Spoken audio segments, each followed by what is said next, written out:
Got an HP all-in-one. This is how to fix the screen when it goes orange. It'll be like that, all orange. It's crazy. Like that.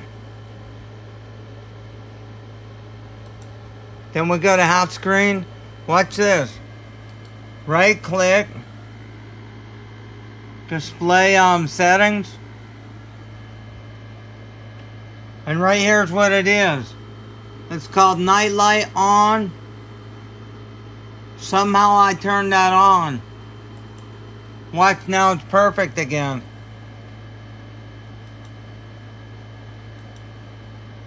That's how you fix it.